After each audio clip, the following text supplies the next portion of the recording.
Radio Fréquence Méditerranée, la radio de la Riviera française.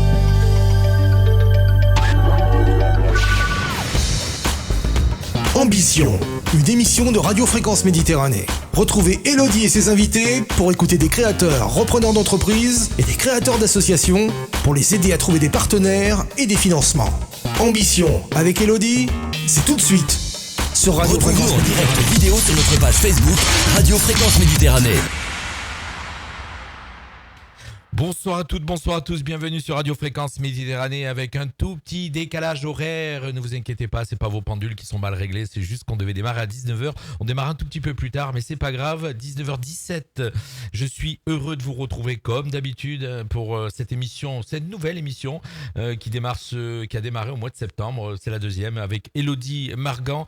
Ambition, on est parti pour une heure d'émission, presque, on verra en fin de compte comment ça va se passer. Ce soir donc, on est content de... Alors, c'est toi qui vas la présenter parce que tu m'as dit tout ce qu'elle faisait, mais ça va être mieux si c'est toi qui la présente. Donc, on est heureux de recevoir Alexandra Brié. Alors, tu vas nous dire ce qu'elle fait, puisque je ne sais pas du tout ce qu'elle fait. J'ai pas tout compris.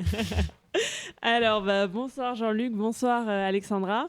Et moi, ce que je propose, c'est que Alexandra, justement, tu te présentes et tu nous dises un petit peu qui tu es et ce que tu fais. D'accord, merci Elodie, merci de me recevoir. Donc, je suis Alexandra Brié, je suis fondatrice et dirigeante d'une start-up qui s'appelle Taloncoin, qui a été créée en mai 2018 pour changer les différentes approches de la gestion des talents et répondre aux nouveaux enjeux que les entreprises doivent adresser dans un monde changeant où les profils atypiques sont à attirer avec des différents... Pardon, excusez-moi, tu vois, j'étais un peu déstabilisé ce soir, j'ai appuyé sur le mauvais bouton. Pardon Alexandra. Aucun souci. Donc globalement, Taloncoin, c'est une plateforme web qui est accessible depuis août dernier sur les réseaux et qui a la particularité de permettre aux entreprises, non pas de recruter, mais d'échanger entre elles des talents, donc leurs salariés, sans que les salariés changent leur contrat de travail, donc ils restent salariés. Et donc concrètement, tu travailles avec la blockchain. Est-ce que tu peux expliquer un petit peu ce terme pour ceux qui nous écoutent ce soir et qui ne connaissent pas ce terme? C'est quoi la blockchain? Comme ça, on va pouvoir comprendre comment ta plateforme fonctionne assez facilement. Alors la blockchain, c'est une technologie qui est un petit peu barbare, mais qui n'existe pas depuis si récemment que ça. En fait, c'est une technologie qui permet de crypter et de distribuer des informations avec... c'est un petit peu comme si on découpait une phrase en mettant un tag dans chaque paquet d'éléments de cette phrase. Et ce tag permet de faire le lien entre les différentes parties, mais de distribuer aussi ces différentes parties aux utilisateurs de cette phrase dans mon exemple. Mais globalement, chez nous, c'est plutôt d'un contrat, ce qui permet de faire pas mal de choses. Donc, c'est un petit peu comme si sur un même cahier, chacun écrivait son petit bout de phrase et que le seul moyen de reconstituer l'intégralité, c'est de rassembler avec les clés privées de chacun. Donc, c'est un petit peu comme une clé de porte, mais que seul chacun détient lorsqu'il contribue à une transaction ou à un contrat. Cette technologie, c'est un petit peu ce qui existait auparavant sur de la cryptographie, mais ça a cette vertu d'être asymétrique et donc de donner un ensemble de potentialités assez intéressantes et des applications sur différents domaines. Donc nous, on a opté pour le mettre dans les ressources humaines, mais de plus en plus sur tout ce qui est patrimoine, donc gestion de la propriété, gestion de la traçabilité d'une œuvre d'art, gestion de la traçabilité même d'aliments ou de composants. Pour le vin même. Pour le vin, pour les diamants. On a également pas mal de cas d'usage qui se sont développés sur le patrimoine même du terroir, pouvoir créer ce lien de rattachement, donc créer une identité finalement, une histoire, l'écrire dans un cahier distribué, c'est un petit peu le côté hyper intéressant de la blockchain. Donc comme on l'entend dans mes propos, je ne suis pas une technicienne de la blockchain, je suis plutôt une adopteuse de la blockchain parce que le potentiel que ça recouvre est extrêmement intéressant, surtout quand on veut permettre aux entreprises d'échanger des talents. D'accord. Alors, on va y revenir un petit peu après. Est-ce que d'abord, on peut revenir à l'essence même de TalentCoin? Avant même que tu le crées, c'était quoi un petit peu ton parcours avant ça? Alors, comme je le disais, je ne suis pas d'un parcours technique à la base. J'ai une formation de juriste d'entreprise. Donc, qui dit juriste dit plutôt manipuler des choses extrêmement cadrées, à savoir les textes, leur application, leur gestion dans des contrats, donc appliqués aux entreprises. J'ai plutôt utilisé mon approche et mon bagage juridique dans les nouvelles technologies. Donc, à l'époque, on appelait ça les nouvelles technologies, mais je suis pas toute jeune non plus. Maintenant, ça s'adresse à tout type de technologies émergentes dans les télécommunications et dans l'imagerie médicale au début de mon parcours. Et par la suite, dans ce qu'on appelle maintenant les communications électroniques, qui est un spectre beaucoup plus large. Donc, c'est toute digitalisation des médias, toute digitalisation des communications sur la téléphonie mobile, sur la téléphonie fixe.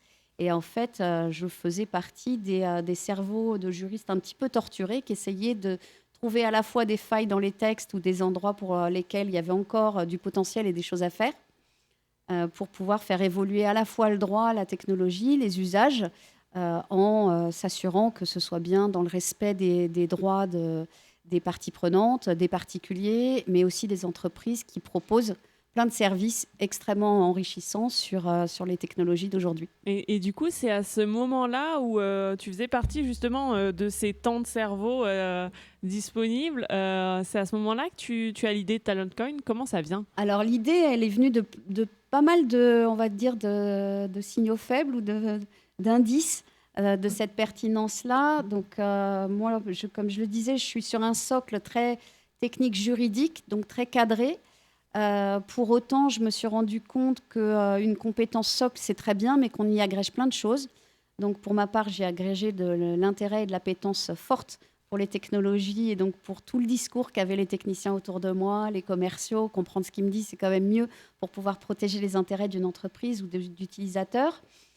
Et je me suis rendu compte que cette approche de ne pas rester dans sa petite boîte et dans sa formation et son cycle académique, c'était mon constat et mon parcours, mais c'est aussi celui d'énormément de profils, pour ne pas dire de talent, mais en tout cas, quand on a de la curiosité, on en parlera peut-être plus tard, de l'intérêt pour les choses au-delà de son périmètre, on enrichit son profil. De là être peut-être un talent, oui, pourquoi pas, mais c'est surtout ne pas s'interdire d'aller sur des secteurs d'activité qui ne sont pas nécessairement natifs chez soi, si on s'y intéresse et si on se dit que ça peut apporter quelque chose. Ça, c'est un des premiers aspects.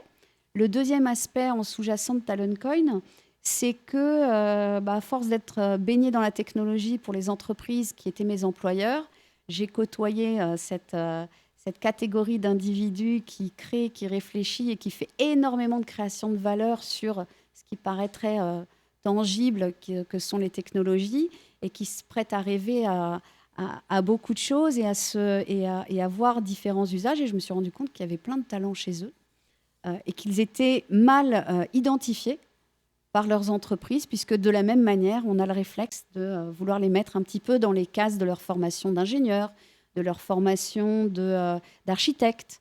Mais ça vaut sur énormément d'activités. C'est également le cas d'ailleurs des associés que j'ai fédérés autour du projet TalentCoin qui ne restaient pas immobiles dans leur case et dans leur périmètre académique de formation, qui avaient la curiosité, l'envie d'être nourris avec d'autres choses que ce sur quoi ils se sont formés et pouvoir un peu déployer des opportunités, créer même leurs propres opportunités sur d'autres secteurs que leur secteur, on va dire, attitré. Ok. Et donc, du coup, c'est à ce moment-là que tu crées TalentCoin, quand tu te rends compte qu'en fait, on peut utiliser beaucoup plus de talent dans chaque personne. En fait, chaque personne n'utilise pas assez son talent, si j'ai bien compris. Tu t'associes? Oui. Est-ce que tu peux nous parler un petit peu de l'association? Comment ça s'est passé? Alors au début, en fait, j'en parlais régulièrement, y compris en allant courir avec l'une de mes associées, Émilie, en lui expliquant ce que je voulais faire, qu'il fallait que je trouve les bonnes technologies pour pouvoir rendre ça très fluide et automatique et enlever en fait toute la couche de complexité, de dire aux entreprises, vous n'allez non pas recruter à l'extérieur, mais voir mieux vos talents à l'intérieur et pouvoir vous les échanger. Donc on courait avec différentes thématiques, parfois plus légères aussi. Mais entre autres, l'idée, c'était de faire aussi prendre conscience à cette associée-là que pour moi, elle avait toute sa place dans ce projet. J'ai fait à peu près la même démarche avec, pas nécessairement en allant courir, hein, mais à peu près la même démarche avec les différentes autres personnes qui contribuent maintenant au projet, y compris avec l'équipe de salariés qu'on a recrutée d'ailleurs depuis, en essayant de leur montrer le potentiel que je voyais chez chacun d'eux et pourquoi ils étaient une brique absolument complémentaire et nécessaire à mon propre profil et que c'est par justement cet atypisme ou ce refus peut-être un peu inavoué d'être cantonné dans une case qu'on pouvait se lier les uns aux autres. Donc la notion de lien de la blockchain a aussi son sens, hein, puisque c'est également créer du lien technique, mais là c'est aussi créer du lien à la fois émotionnel et de cohérence d'une équipe. Et du coup, de dire que l'atypisme et la singularité de chacun, c'est une force. Et qu'assembler dans un objectif bien défini, ça prend toute une dimension. Et que ça peut être un socle solide pour une entreprise, pour la faire fonctionner, déjà pour l'initier, pour la diriger, pour la faire fonctionner. Et donc, ça m'a pris à peu près 1 an à convaincre tout le monde, parce que ça, c'était en 2017. Et que tout le monde se sente aussi légitime de contribuer à un projet pour lequel ils n'avaient pas eu l'idée, mais finalement, une idée, si elle reste une idée, elle ne sert à rien. Et donc, le fait de leur dire que, pour moi, ils avaient leur place et leur sens dans l'équipe, il fallait qu'ils y croient suffisamment pour me faire, au-delà de la confiance amicale, confiance pour faire une partie de route ensemble. Et au bout d'1 an, on a décidé de poser les statuts de Taloncoin en mai 2018 et de démarrer l'aventure technique d'abord, avant de pouvoir être en mesure d'avoir une solution automatique pour la plupart de ces briques et de pouvoir la proposer à des utilisateurs. Et quand tu t'associes, tu disais que tu allais courir avec ton associé. En fait, tu savais exactement qui tu voulais avec toi. Oui. Est-ce que tu as pris des personnes qui ont des talents que toi, tu n'as pas, ou justement, tu as pris des personnes qui ont à peu près les mêmes talents que toi? En fait, j'ai proposé à des personnes qui ont de commun avec moi d'être très curieux. Donc, en soft skills, ce qu'on appelle les soft skills, c'est les compétences, on va dire, comportementales, plus la manière d'être, de se comporter, d'agir dans des situations. La curiosité fait partie de ces compétences comportementales. J'utilise des mots plus simples que ce que diraient des spécialistes en sciences cognitives, hein, qui mettent plein d'autres choses derrière. Et donc, on avait cette compétence en commun. Après, tout ce qui a fait le choix de chacun des associés qui sont dans le projet Taloncoin maintenant, dans l'entreprise Taloncoin, c'est leur singularité à chacun et effectivement la complémentarité. Typiquement, je ne suis pas technicienne, il y a l'un des salariés, des associés, pardon, qui est mon frère aussi, qui est mon frère dans la vie et qui est mon frère dans la société finalement, qui est mon grand frère et qui est l'ingénieur de la famille. Donc on est une fratrie de 4 et le seul qui a vraiment fait un parcours technique, c'est lui. Et pour autant, ce n'est pas lui qui a été à l'origine du projet, mais je suis allée le chercher. Lui dire de dégager du temps, donc de fonctionner dans l'ADN de Taloncoin, à savoir utiliser une partie de son temps sans changer son statut de salarié de l'entreprise à laquelle il contribue et très, très largement et avec beaucoup d'heures aussi, de venir pour être le garant de l'agilité technique de l'entreprise et surtout d'endosser le titre de directeur général de l'entreprise avec son parcours, le fait qu'il avait été aussi entrepreneur avant d'être salarié, qu'il avait créé une société, qu'il avait vécu à la fois des succès et des échecs dans cette société et que du coup, il pouvait apporter un éclairage extrêmement utile pour à la fois valider techniquement nos choix et mes intuitions, parce que une deuxième skill que je soulignerais, c'est aussi l'intuition. Et suivre son intuition, c'est pas toujours évident. Déjà, on ne s'y autorise pas toujours. Et après, les femmes de l'équipe, elles ont aussi cette particularité d'être curieuses, mais d'avoir des complémentarités, l'une sur la finance, l'autre plutôt sur la partie stratégique. Et elle a une vraie compétence en visibilité à moyen et long terme. Donc, elle pouvait aussi soulever tous les verrous que je n'identifiais pas nécessairement. Et puis, les autres associés, il y a des associés familiaux qui sont aussi mes parents, donc nos parents. Parce qu'il faut, je pense, quand on est entrepreneur, aussi s'assurer. Donc, quand on a une approche très financière des sujets de start-up, on parle de love money. Mais en fait, je pense que le soutien moral que représente aussi la famille dans ce type de projet-là est essentiel. C'est à la fois ses conjoints, ses enfants, mais avoir aussi la crédibilité auprès de ses parents, ça fait sens. Parce que ça veut dire que même quand on a tracé une route qui devait être extrêmement linéaire et qu'on décide à un moment d'en changer, si on nous soutient et si on dit j'investis aussi dans la structure financièrement et je serai là pour tous les coups durs, c'est aussi important. Et du coup, vous êtes combien d'associés 6. 6. Oui. Et comment vous avez réparti les rôles? Tu as dit que vous avez déposé les statuts 1 an après. Donc, est-ce que vous avez commencé par travailler un peu tous ensemble pour voir un petit peu qui va faire quoi, quel rôle va avoir chaque personne? Et ensuite, vous avez déposé les statuts ou comment ça s'est fait? Est-ce que ça s'est fait naturellement? Alors, ça s'est fait sans autant de réflexion que ce que tu soulignes, Élodie, parce que ça s'est fait très naturellement en partant du principe que chacun ne se voyait pas nécessairement à une place attitrée et ne se sentait pas toujours légitime dans ma vision de l'entreprise à moyen et à long terme. Et de fait, la notion de confiance, qui est quand même assez primordiale, a fait que lorsque j'ai dit « moi, je te verrai tout à fait dans ce rôle-là », il y a eu une espèce de conviction partagée qu'effectivement, ça avait du sens et que c'était une complémentarité assez évidente.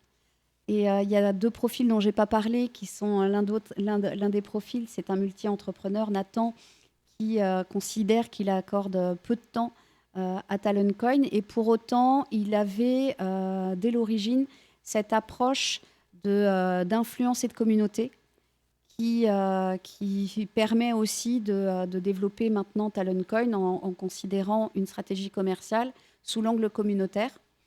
Même s'il implique moins de temps, il est là à chaque instant clé où on le sollicite. Les implications les plus engagées au quotidien de l'activité sont réparties sur 3 personnes. Donc moi, il se trouve que j'ai quitté mon emploi, donc mon CDI, ce qui était un choix aussi particulier à faire, mais qui s'est imposé. Donc les évidences dont je parlais, ça valait aussi pour moi. Moi, je suis à temps plein. Les autres personnes qui contribuent ne sont pas nécessairement à temps plein. Et en fait, elles valident aussi les choix de recrutement que l'on a faits. De même qu'on doit choisir nos clients et que nos clients doivent nous choisir, il faut aussi qu'on choisisse nos collaborateurs, que nos collaborateurs nous choisissent.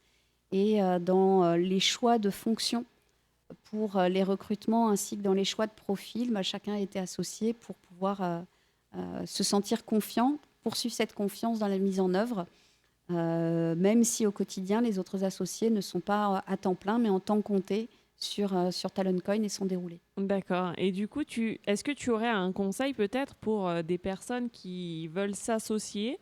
Toi qui es passé par là, ce serait quoi le conseil pour, entre guillemets, réussir l'association? Je sais pas si je suis bien placée pour donner des conseils.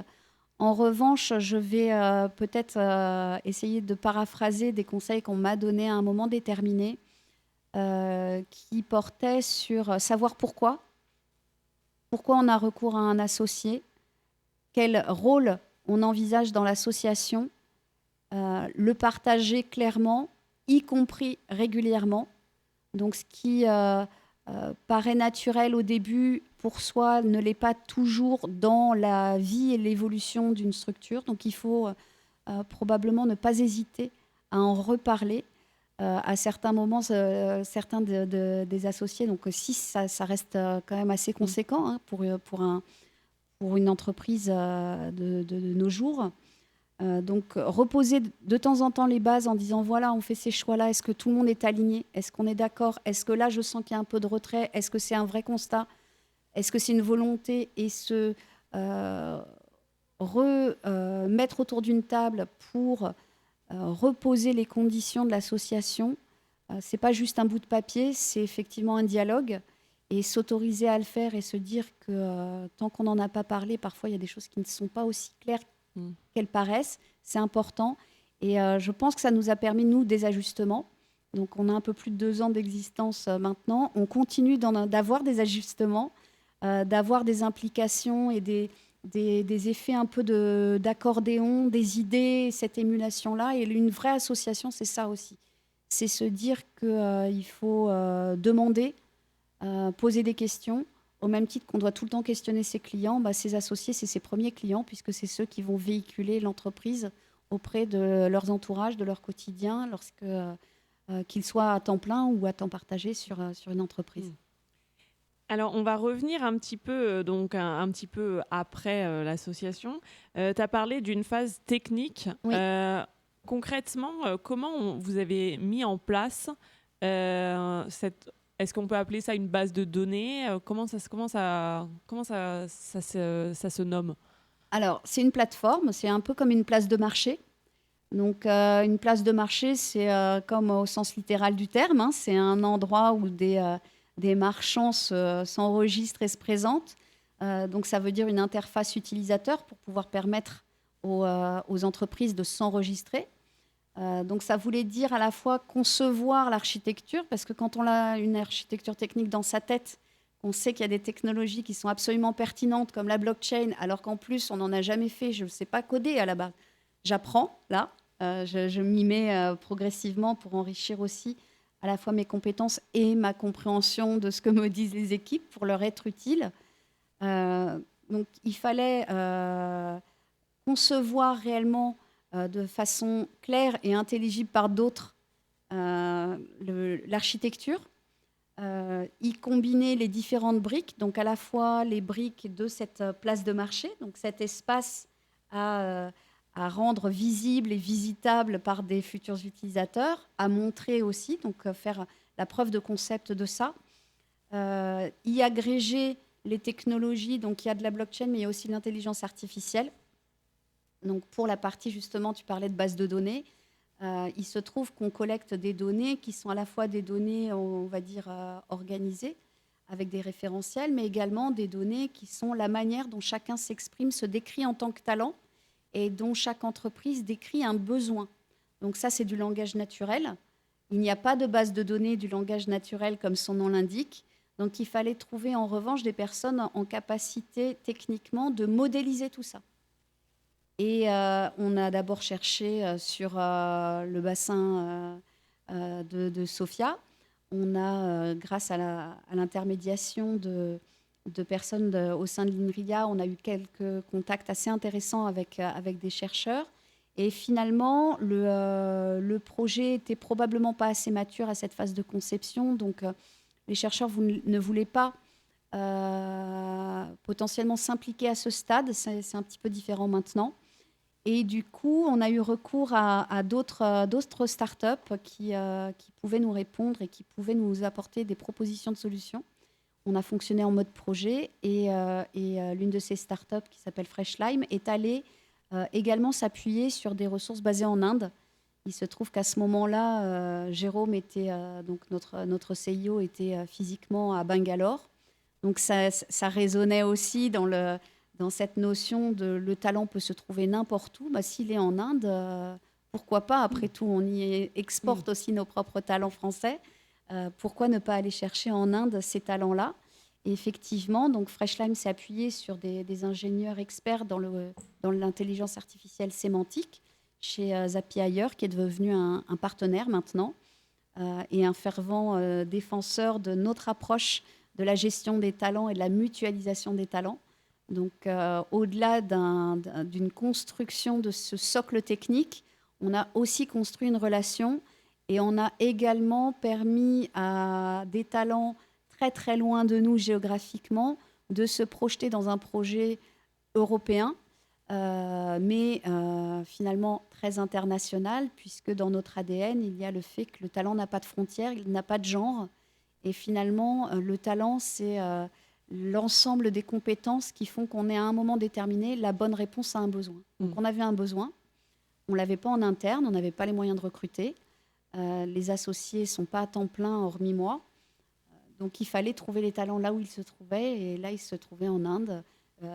Originellement, on a aussi trouvé des talents en Ukraine, et là plus récemment, on a trouvé des talents en France, donc c'est très bien aussi. Et on ira en chercher en fonction de nos besoins et des besoins de nos utilisateurs, là où les talents se trouvent. Et alors, donc, on va rentrer dans le vif de TalentCoin.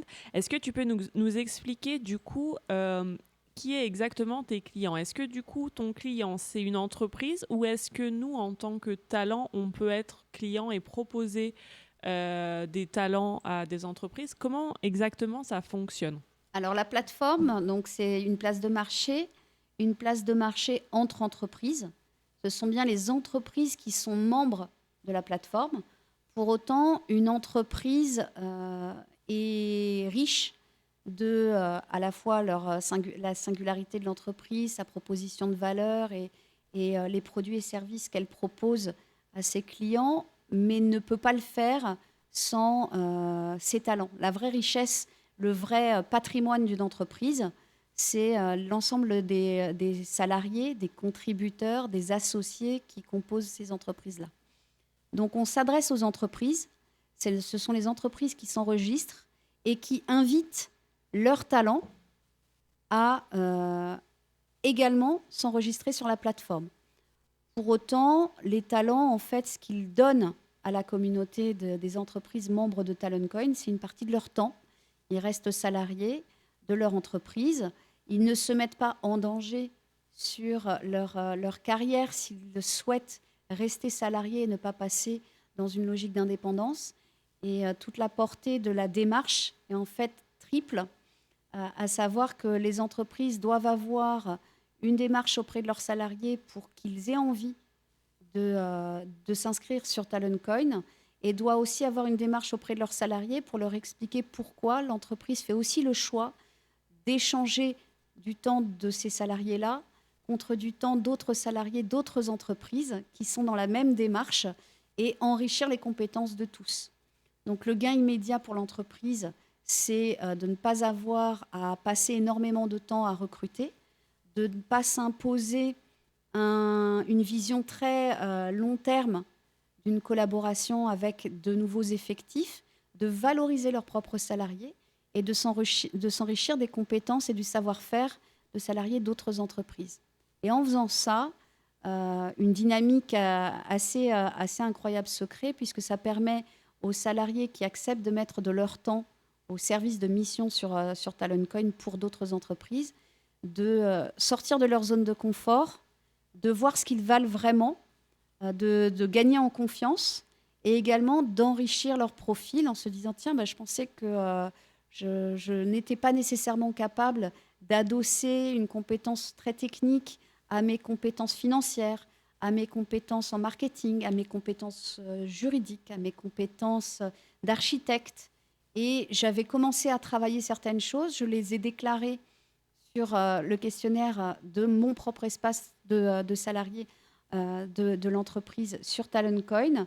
Et avec ça, j'ai pu mettre en œuvre ces compétences, me rendre compte qu'en fait, elles étaient, selon moi, salariées embryonnaires. Et en fait, elles sont peut-être plus que ça. Elles sont peut-être réellement de la valeur. Et je peux aussi m'autoriser à prendre des missions un petit peu différentes. Et en faisant ça, j'impacte vraiment. Donc, indirectement, les salariés sont finalement les premiers utilisateurs de TalentCoin, puisqu'ils créent et ils permettent ces échanges. Sans eux, il n'y a pas d'échange. et ils rendent tout à fait concret et tangible leur contribution à des projets, à des missions, parce qu'effectivement, leur compétence va être visible, va être certifiée grâce à la blockchain, visible grâce à l'intelligence artificielle qui va permettre de dire, tiens, ce profil de compétence, c'est justement ce qu'attendent telle et telle entreprise dans leur projet de création de site web, dans leur projet d'études d'export, dans leur projet de nouvelles gammes de produits, etc.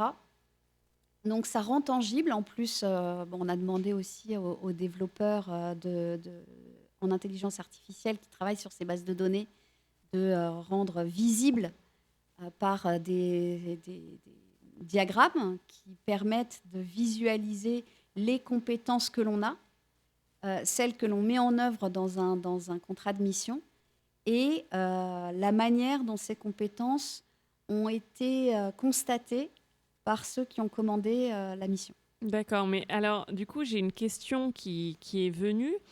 Tu parlais de questionnaire. Justement, comment on identifie les talents? Donc là, l'entreprise s'enregistre, adhère à la plateforme. Les talents qui sont dans cette entreprise, donc si elle le souhaite, s'inscrivent également sur la plateforme. Et du coup, comment on identifie ces talents? C'est quoi un questionnaire très très poussé pour essayer de savoir dans quel talent elles ont, plus, moins, moyen? Comment Alors, il y a un peu de ça. En fait, déjà, la question première qui est comment on identifie un talent. Un talent, il s'identifie dans un contexte. Certaines entreprises vont se dire oui, mais nous, en fait, on a un potentiel de talent important, mais certains de nos salariés n'ont pas mis en œuvre tout leur potentiel ou préfèrent ne pas adresser tel ou tel sujet. Est-ce qu'on les inscrit quand même ou on leur propose de s'inscrire? Est-ce qu'ils seront reconnus comme talents dans la plateforme? Au moment où ils s'enregistrent, on ne le sait pas. Ce qu'on sait, c'est qu'ils ont des caractéristiques que eux seuls ont, parce que chacun est singulier. Il n'y a pas 36 Alexandra Breillet, il n'y a pas 36 Élodie, il n'y a pas 30... Chacun est ce qu'il est parce qu'il a un parcours professionnel, parce qu'il s'est intéressé à des sujets, etc. Donc on a tous rédigé à maintes reprises des curriculum vitae, mais un curriculum vitae, c'est une manière de raconter sa propre histoire. Donc le questionnaire, il a vocation à aller au-delà de l'histoire qu'on raconte pour un poste. Il est répondre à des questions sur ce qui nourrit notre identité. Donc qu'est-ce qui fait que Jérôme a décidé de faire tel ou tel projet à un moment déterminé, d'embrasser telle carrière, de faire de l'entrepreneuriat ou de faire autre chose, ou à un moment de mettre... entre parenthèses, sa carrière professionnelle, ça. Le questionnaire permet de mettre en avant son parcours et chacun répond de manière intuitive. On a un certain nombre de consignes pour pousser à une réponse intuitive et pas à une autopromotion de « je veux avoir tel poste ». En fait, on ne sait pas ce à quoi on s'expose, entre guillemets, puisqu'on peut avoir tout un tas de missions, finalement, qui peuvent être proposées. Et bien sûr, on se doute que si on a des compétences et qu'on ne parle principalement que de ces compétences académiques qui ont été certifiées en plus par des diplômes, on aura plutôt tendance à avoir des missions qui adressent ce type de compétences. Mais si on s'autorise dans les réponses à ces questions à être complètement honnête avec soi-même et à aussi dire, tiens, j'ai part, parce qu'on demande aussi qu'est-ce que vous avez particulièrement aimé, comment êtes-vous particulièrement reconnu et dans quel contexte. En racontant cette histoire-là, votre identité professionnelle, vous allez bien au-delà de votre poste, vous allez sur quelle histoire j'ai vécue qui a créé chez moi l'envie de réaliser ou de contribuer à un projet. Qu'est-ce qui fait sens pour moi? Et donc ce questionnaire, il va bien évidemment évoluer au fur et à mesure des données qu'on est en train de collecter par...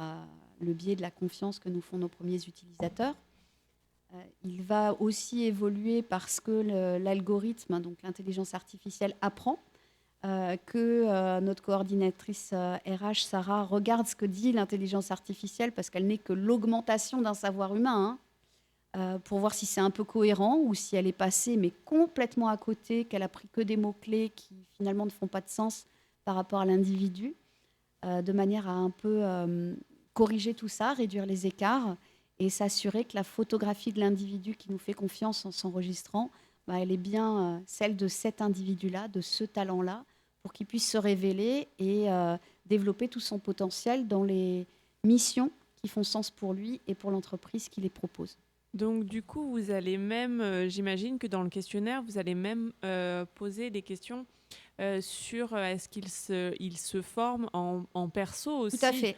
Pour pouvoir le proposer peut-être à... Tout à fait, parce qu'on se rend compte que lorsqu'on a un parcours professionnel, de plus en plus, ce parcours, il est changeant et il évolue aussi avec beaucoup d'auto-formation.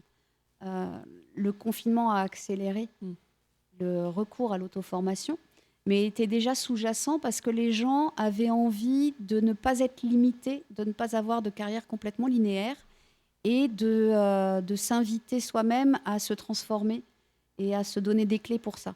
Donc chacun a, et c'est en plus absolument accessible avec les masterclass, les webinaires qui ont en plus proliféré ces derniers temps, donc il y a une créativité incroyable et une possibilité d'avoir accès à de la connaissance de manière autonome et avec beaucoup moins de difficultés que de suivre un cursus et une formation qui peut être aussi un frein vis-à-vis de certains qui n'ont pas envie de rentrer dans un cursus classique avec une notion de programme, une notion de formation, qui ont envie d'aller un petit peu à la carte et qui, de fait, acquièrent des connaissances, des compétences qui ne sont pas certifiées par un diplôme, mais l'intérêt d'être dans une logique de questionnaire proactivement rempli, c'est que là où sur un CV, on s'interdirait de parler de l'acquisition autonome de telle ou telle connaissance, sur un questionnaire où on est invité à le faire, on va s'autoriser à dire oui, j'ai fait beaucoup de e-learning sur mon anglais parce qu'il n'était pas bon. Je me suis dit à un moment que je voulais apprendre de l'italien, donc j'ai appris de l'italien. Pourtant, je n'en ai pas besoin dans mes fonctions. Je suis allée, là, je parlais de mon parcours particulier qui est que je me forme en ce moment sur des plateformes comme Udemy, mais pas que, sur on va dire, de comment coder pour les nuls, puisque à la base, je suis complètement nulle techniquement. Mais pour comprendre et apprendre. Et effectivement, si je m'applique à moi-même en tant que talent de TalentCoin, le questionnaire, ce que j'ai déjà fait, je peux ajouter, à chaque fois que j'ai l'impression d'acquérir une compétence en plus, ajouter cette compétence en indiquant que mon niveau, c'est un niveau débutant. Et la force de la solution, donc on éprouve, qu'on améliore, on est une entreprise qui apprend beaucoup, et on est aussi une plateforme qui techniquement apprend beaucoup. Et à cette flexibilité-là, on va pouvoir enrichir par la mise en œuvre des compétences de chacun, donc les compétences certifiées par un diplôme, les compétences identifiées par également des formats qui permettent de justifier un nombre d'heures dans une technologie, dans une formation particulière, ou soi-même en indiquant j'ai suivi tel et tel et tel module, de pouvoir les mettre en œuvre ensuite dans des missions si on est retenu. Si quelqu'un a besoin d'une compétence de débutant dans le code, peut-être qu'une Alexandra Breillet, contre toute attente, serait la bonne personne pour surtout si ça doit être adjoint avec des compétences juridiques, des compétences financières ou autres qui seraient du niveau du profil que je représente. Au fur et à mesure de l'utilisation de ce profil-là, les missions vont être suivies. Et en fait, l'un des autres intérêts de la blockchain dans notre plateforme, c'est de pouvoir tracer ce qu'on appelle, nous, les smart contracts de mission et de pouvoir jalonner l'exécution de la mission et de se dire, à un moment déterminé, est-ce que les compétences qu'on s'attendait à voir mettre en œuvre en tant qu'entreprise membre qui a commandé l'exécution de la mission, est-ce qu'on les a trouvées ? Oui, non. Est-ce qu'elles sont à un certain niveau ? Oui, non. Pour ne pas pervertir l'exercice et risquer de biaiser les données, on demande aussi au talent de noter le contexte dans lequel il a mis en œuvre ses compétences, ce qui permet aussi d'obliger un petit peu toutes les parties prenantes à s'améliorer. à la fois dans les critères qui font le choix du bon talent pour répondre à un besoin. Si ce choix il est guidé par un parcours académique, très bien. S'il est guidé par un parcours plutôt opérationnel, très bien. S'il est guidé par des enjeux financiers, très bien. C'est le choix de chacun.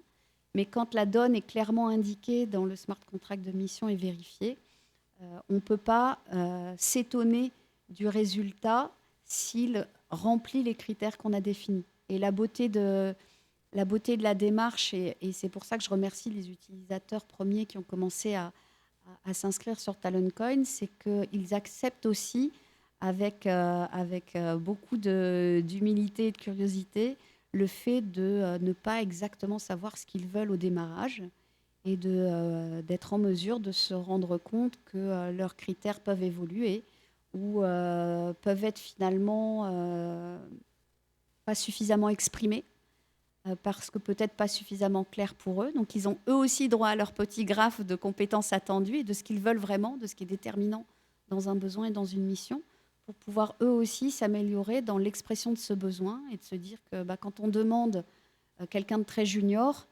si on lui reproche après d'un manque de seniorité et d'expérience, c'est que peut-être la définition de ces critères a été hâtive ou guidée par peut-être des objectifs différents, et c'est pas grave. Et donc là, on a vu les côtés talent. Et maintenant, est-ce qu'on peut voir côté entreprise, donc elles s'inscrivent sur la plateforme et ensuite, comment ça se passe? Elles demandent à ce moment-là, j'ai besoin d'un talent pour telle mission. Comment ça fonctionne? Elles ont cette liberté-là. En fait, leur caractéristique à ces entreprises, c'est de vouloir rentrer dans une logique d'échange. Donc, de vouloir rentrer dans une logique où elles ont des profils dont elles acceptent de les partager, les mutualiser avec d'autres entreprises, d'une part. Et d'autre part, elles ont aussi, peut-être pas pour tout de suite, peut-être à moyen terme ou à long terme, ou peut-être ponctuellement ou de manière récurrente, des besoins, des projets à réaliser. En gros, des difficultés auxquelles elles font face, pour lesquelles elles ont besoin de ressources additionnelles. Elles n'ont pas nécessairement le cash, la trésorerie pour recruter ou pour acheter une prestation complètement structurée auprès de prestataires de services. Elles ont une idée de ce besoin-là et elles ont cette liberté soit de le dire tout de suite, soit de le dire plus tard, puisque quand elles s'inscrivent, c'est gratuit pour elles. Elles s'inscrivent et elles peuvent commencer par décrire leurs besoins. Elles peuvent y revenir avant de le publier. Ce sera de toute façon anonymisé pour que le matching ne soit pas biaisé par je suis une grosse entreprise ou je considère que je suis une petite entreprise ou je suis une entreprise intermédiaire et donc je vais influer sur qui peut potentiellement répondre. Non, le but c'est de rentrer dans quelle est la compétence dont j'ai besoin, que l'entreprise aille décrire la compétence dont elle a besoin par rapport à un projet déterminé, à des livrables qu'elle attend dans un laps de temps déterminé pour un budget défini selon ses critères. Et ce sont ces critères. Et il n'y a aucun jugement là-dessus, ce qui est plutôt intéressant parce que c'est assez incitatif pour l'entreprise de se dire mon besoin n'est pas complètement détouré, il n'est pas suffisamment exprimé. Est-ce que je peux l'intégrer dans la plateforme? Oui. Et vous pourrez y revenir et vous pourrez décider aussi de le découper.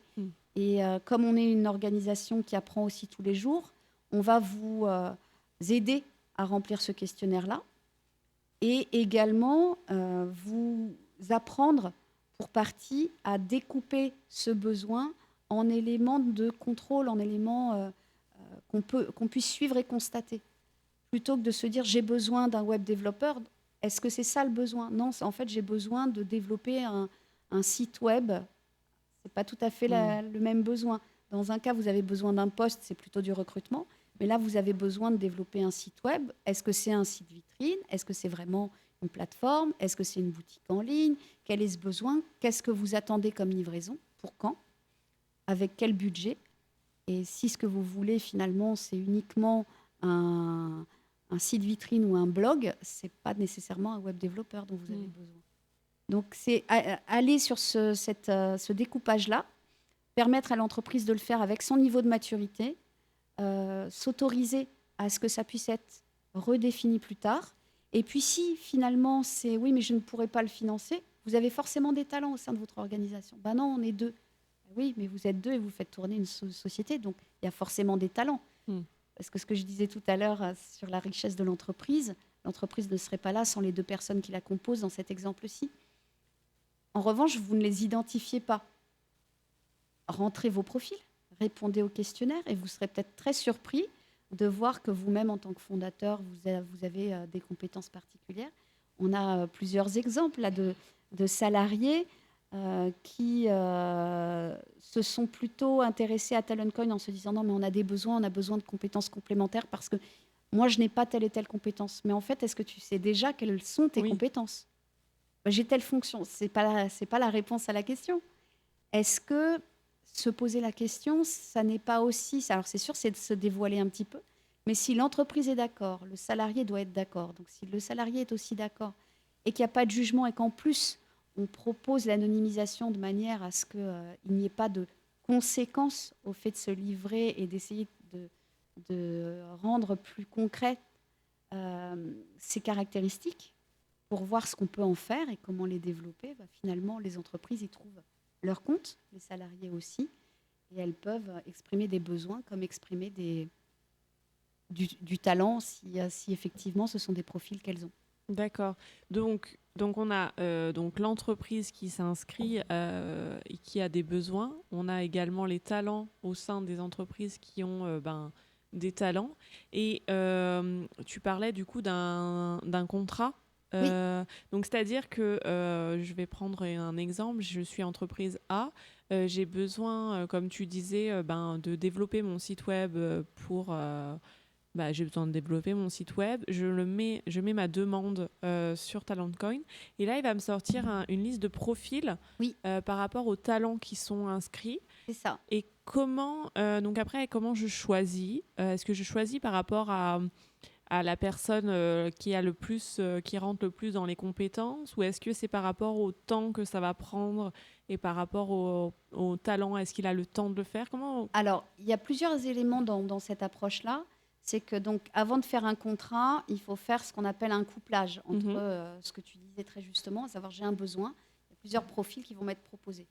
Ce couplage-là, il est fait sur le maximum d'éléments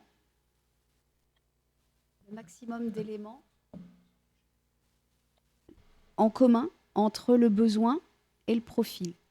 Et la plateforme va proposer au moins 3 choix. Dans ces 3 choix, ce que l'on va proposer à celui qui a exprimé son besoin, c'est la liberté de se dire je veux le premier choix, ou je veux le deuxième, ou je veux le troisième. Il n'y a pas de jugement de valeur dans la notion de premier, deuxième, troisième, parce qu'au moment du couplage, son besoin peut avoir aussi évolué dans son esprit. Et donc, normalement, il va choisir l'un, mais il a quelques doutes. Il se dit, mais il y a des éléments dans ce qui le caractérise où je ne suis pas convaincue que sa disponibilité soit conforme à l'échéance à laquelle je veux que le site web, dans notre exemple, soit livré. Donc, il y a un autre outil sur la plateforme qui est un chatbot. Ce chatbot, il est un peu réduit par rapport au chatbot d'utilisation qu'on peut trouver sur d'autres sites où c'est hyper interactif. Là, il a vocation à aller surtout dans un sens, à savoir de permettre à l'entreprise qui a le besoin de clarifier certains points en posant des questions. Et donc, en justement s'assurant par un format de questions, la disponibilité à telle date jusqu'à telle date vous permet-elle de réaliser le livrable site web pour cette date qui est vraiment, pour moi, l'élément clé de mon choix. Réponse oui, notification à l'entreprise, c'est suffisant, ou d'autres questions s'agrègent, du type, quand vous dites que vous êtes sur des réalisations sur tel type d'environnement, est-ce que vous visez plutôt un environnement application mobile ou plutôt un environnement d'application web? Les choix vont varier en fonction de la librairie et tout ça va évoluer dans le chatbot, mais ça permet de clarifier le besoin et du coup de conforter celui qui a publié son besoin sur finalement c'est bien le premier choix qui me convient. Mm. Et sa décision peut être en fait aucun des 3. Et donc il peut refuser les 3. L'algorithme va de nouveau tourner pour proposer de nouveaux profils répondant au plus près de ce besoin. Mais si ce besoin n'a pas été ajusté, potentiellement, ce sont les mêmes profils qui vont être proposés. Donc, on invite régulièrement les entreprises à motiver le pourquoi le talent 1, 2 ou 3 a été rejeté, alors que la discussion dans le chatbot a obtenu des résultats qui confortaient le besoin. Ça permet aussi dans l'interaction entre l'équipe de TalentCoin et les entreprises, de pouvoir aussi leur dire, vous avez le droit d'affiner votre besoin et de vous dire que finalement, ce n'est plus tout à fait ces critères. Et à ce moment-là, soit vous republiez la mission, soit vous la modifiez un petit peu. Le contrat n'a pas encore été signé puisque vous n'avez pas sélectionné le talent, donc vous avez cette liberté. Et donc, du coup, tu disais que toutes les entreprises, finalement, peuvent s'inscrire. Oui. Et donc... Quelle que soit leur taille et leur forme juridique, elles peuvent s'inscrire puisque le prérequis, c'est être une entreprise, donc avoir une immatriculation. On est en train d'envisager d'autres versions pour permettre aussi à des organisations qui seraient des organismes publics, qui seraient des fondations ou des associations, de pouvoir également s'inscrire. Ce n'est pas dans la version actuelle. D'accord. Mais à terme, des compétences, il y en a aussi dans des formes d'entités qui ne sont pas que des entreprises. Il y en a dans des groupements momentanés d'entreprises, dans des groupements d'intérêt économique, il y en a dans des consortiums, il y en a dans des métropoles. Et c'est important de pouvoir aussi cartographier ces compétences-là. Et du coup, une fois qu'elle a choisi son talent, elle choisit le talent 1, donc il y a le contrat, et est-ce qu'il y a une transaction d'argent ou est-ce que c'est uniquement du temps? Comment on calcule ça? Alors, c'est du temps, et ce temps se traduit en argent puisque l'entreprise propose une prestation de service. L'entreprise qui propose du temps de son talent, à la fois juridiquement et financièrement, elle propose une prestation de service qui peut être de quelques heures et non pas de quelques jours. Donc, dans le contrat de mission qui est signé entre les deux entreprises, celle qui alloue du temps de ses salariés et celle qui a défini son besoin, il est défini une durée. Dans notre exemple, sur le site web, on a défini une date d'échéance, on a défini une date de démarrage et la proposition de matching, donc le couplage qui s'est fait entre le profil et le besoin, c'est aussi appuyé sur le nombre de jours de disponibles et le budget défini par celui qui a exprimé son besoin, qui a dit j'ai un budget de X euros pour tant de jours maximum.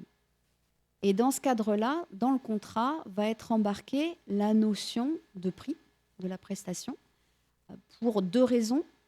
La première raison, c'est que le talent a une valeur et de ne pas mettre de notion de prix, ça voudrait dire qu'on ne valorise pas le talent, or on veut qu'il gagne en confiance, qu'il puisse se reconnaître comme tel. Lui n'aura pas cette notion de valeur, mais l'entreprise qui rentre dans cette démarche, rentre dans une vraie démarche de transformation et de valorisation de ses talents. Si on lui dit « vous ne gagnerez rien à cet échange », ça peut avoir un effet limité. Pour l'instant, dans la version existante de TalentCoin, on a prévu d'utiliser une devise fiduciaire classique, donc l'euro, pour cette valorisation. À terme, la blockchain nous permet de faire plusieurs choses, notamment de retraduire ce qui serait une unité de valeur réseau dans certaines plateformes de troc qui existent déjà, de la retraduire en valeur cryptographique, donc en crypto-monnaie, qu'on a indexée sur l'euro pour ne pas avoir d'effet spéculatif. C'est basé sur une vraie valeur, donc qui sera le TalentCoin à terme, et qui sera en fait nourri par réellement la valeur d'un taux journalier d'une prestation d'un individu pour exécuter une mission sur un nombre de jours défini. Pour autant, est-ce que c'est une sortie de trésorerie? Pas nécessairement, puisque en premier lieu, les entreprises sont là parce qu'elles veulent échanger du temps de talent sur la plateforme. Donc, on invite très clairement les entreprises à dire, vous avez mis en place une expression de besoin, c'est fabuleux, mettez en place aussi la déclaration de vos profils, parce que vous pourrez leur permettre de réaliser des missions d'autres membres de la communauté, ce qui vous permet d'avoir le revenu pour payer ces factures-là, de manière à ce que vous gagnez du chiffre d'affaires, vous ayez du chiffre d'affaires qui paye vos factures sur la plateforme, et à ce titre, la compensation se fera entre ce que vous vendez et ce que vous achetez, de manière à ce que la trésorerie soit économisée pour l'entreprise membre concernée. Au bémol près, bien évidemment, que toute cette gestion-là et cette automatisation, elle a un coût pour Taloncoin. Et donc, les entreprises conviennent de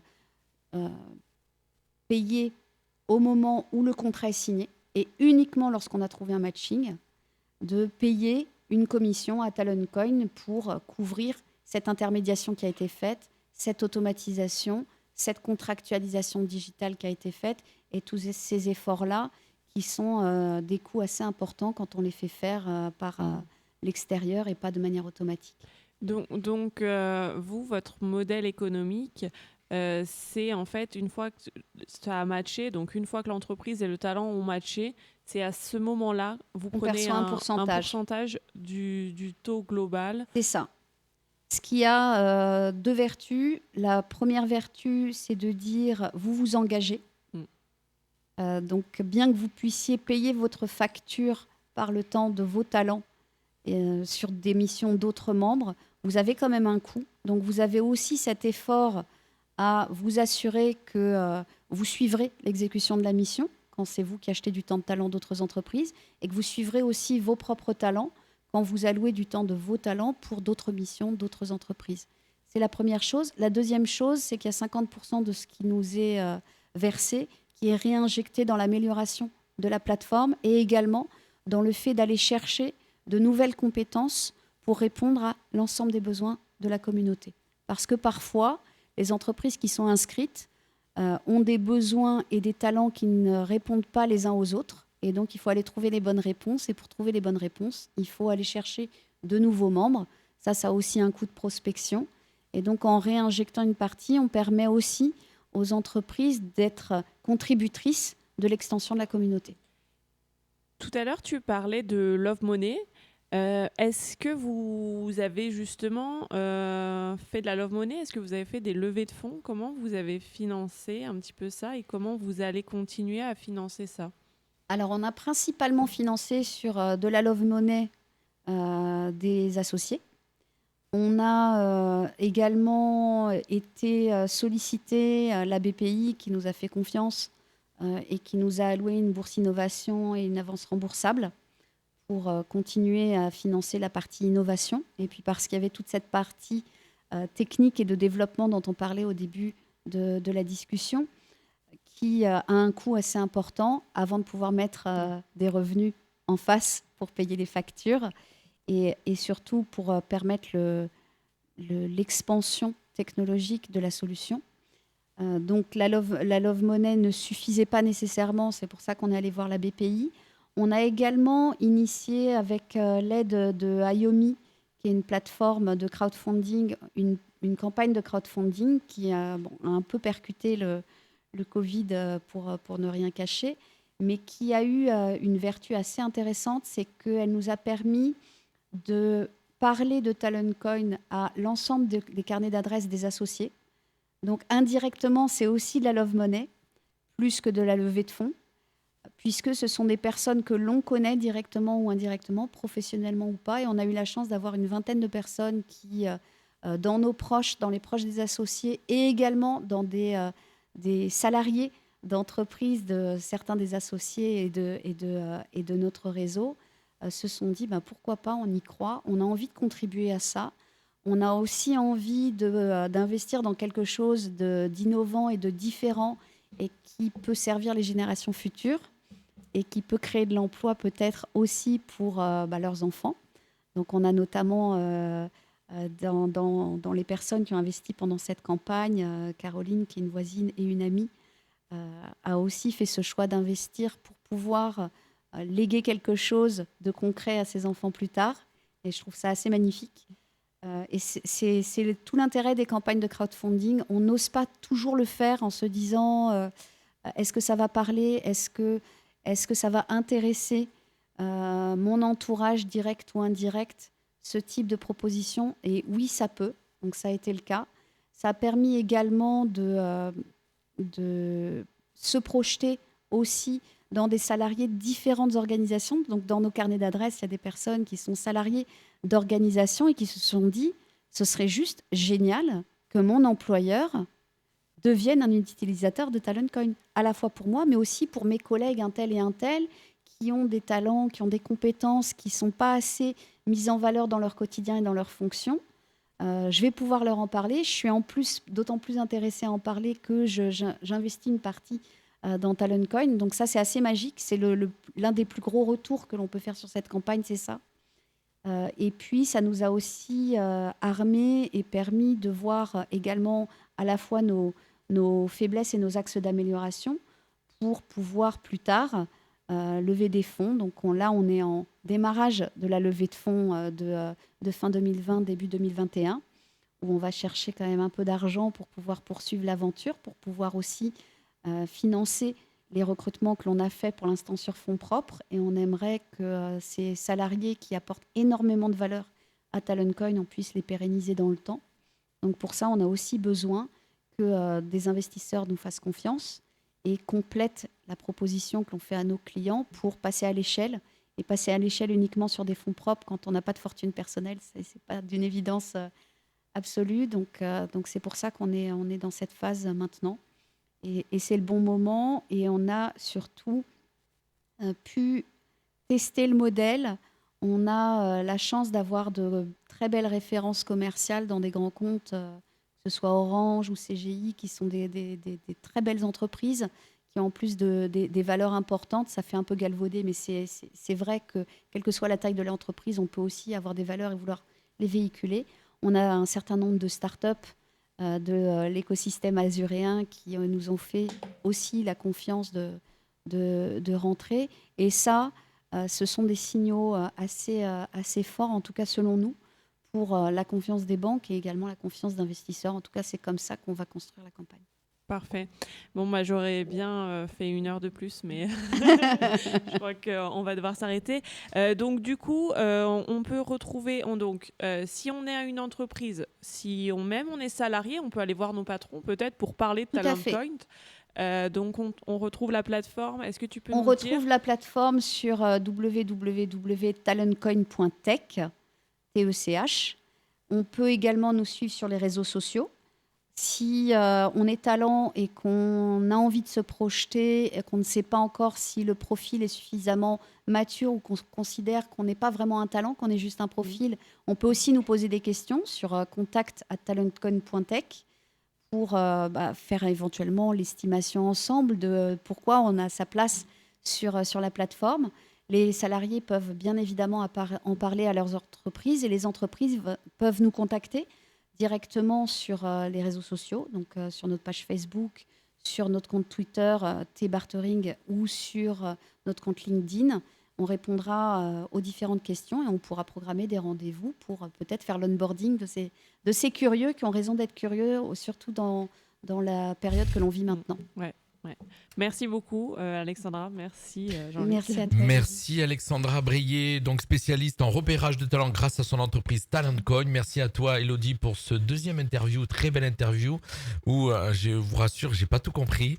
Il y avait des termes très compliqués, j'ai pas osé couper parce que tu étais tellement bien parti. Tu as fait un super belle interview. Donc cette fois-ci, j'ai pas parlé, j'ai rien dit, je vous ai laissé faire. Merci en tout cas d'être venu jusqu'à chez nous et puis surtout on est je regardais la pendule parce que 21h c'est le couvre-feu et que vous puissiez rentrer à temps. Voilà, oui, merci. Surtout que j'ai de la route jusqu'à Gatière. Merci pour ce très belle interview, Elodie. Merci et puis, pour la mission Ambition, on se retrouve le mois prochain avec un nouvel invité que nous aura choisi Elodie. Merci Alexandra Brier. Bon retour. Je vous rappelle que vous retrouverez la totalité de l'interview sur déjà la page Facebook et dès ce soir, elle sera sur notre chaîne YouTube et sur le site de la radio.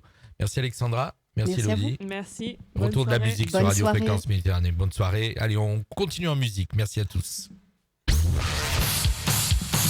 Radio Fréquence Méditerranée.